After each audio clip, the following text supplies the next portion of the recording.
Have you ever wondered why some people excel under pressure while others fall apart? Well, the secret is simple. They've learned how to harness pressure as a growth tool rather than fighting against it. And that's exactly what the self and restriction ego type is honestly all about. So in this video, I'm going to show you how characters like Rin Itoshi and Shoei Baro master thriving under pressure, and how you can easily adopt this mindset for meaningful personal growth yourself. First, let's dive into what happens when you combine deep internal drive with the ability to excel under intense pressure. Take Rin Itoshi, for example.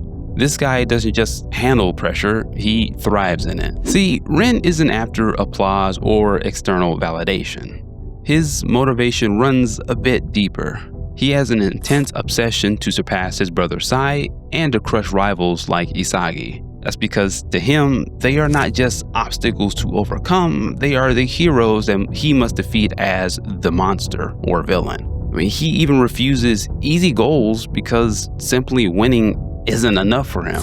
He needs to completely dominate and crush his opponent. But here's the thing. While most people buckle under pressure, Rin actually grows stronger because of it.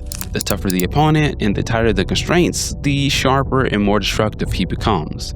It's almost like these restrictions are fueling his ego entirely. And when the stakes are highest, like his long-awaited rematch versus Sai in the U20 match or battling Isagi in the NEL, Rin enters his destroyer state, where he's hyper-focused, ruthlessly efficient, and honestly, pretty unstoppable. And when he's in that state, he doesn't just defeat his opponents, he dismantles them and even teamwork itself, driven purely by the thrill of the challenge. And that's because for Rin, there's nothing sweeter than crushing strong opponents and the pressure that they give him. So, what can we learn from how Rin represents this ego type? Well, Rin Itoshi shows us how to turn pressure and limitations into powerful catalysts for growth. By actively seeking out challenging situations and channeling rivalry into motivation, you can sharpen your skills and unlock deeper levels of performance. The key here is to embrace these constraints rather than fear them. Use them as opportunities to push your boundaries and to honestly clarify your purpose. So, now that you understand how to harness the pressure, let's look at how to balance your individuality with some structure.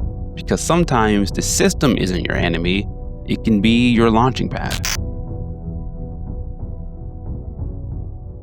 Next, I want to show you how you can stay true to who you are even while being confined to a pretty rigid system. Enter Shoei Baro, the self-proclaimed king who refuses to compromise his style for anyone. See, Baro's fascinating because he's completely self-centered in the best possible way. He knows exactly who he is and what he brings to the table, and he's not about to change that for anybody under any circumstance. But here's the thing. He doesn't reject structure entirely.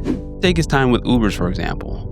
While he openly rejects Snuffy's soccer is work philosophy, Baro cleverly uses the disciplined team and tactics Snuffy developed as his personal stage. In the match against Bastard Munchen, Baro doesn't abandon his style. He adapts it. He leverages Uber's disciplined formations to position himself perfectly, scoring goals that only he could score. And the result?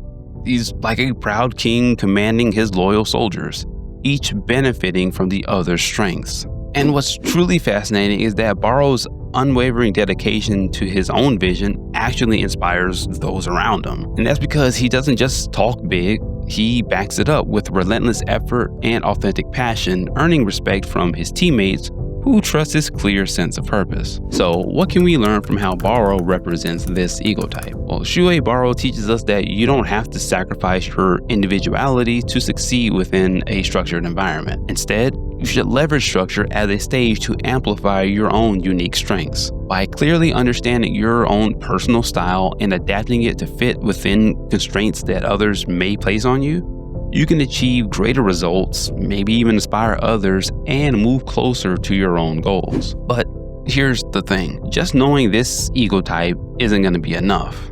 Because if you can't pinpoint exactly which ego type matches your natural wiring and how to build an environment around it, then you'll stay stuck in a frustrating loop of wasted effort, missed opportunities, and untapped potential.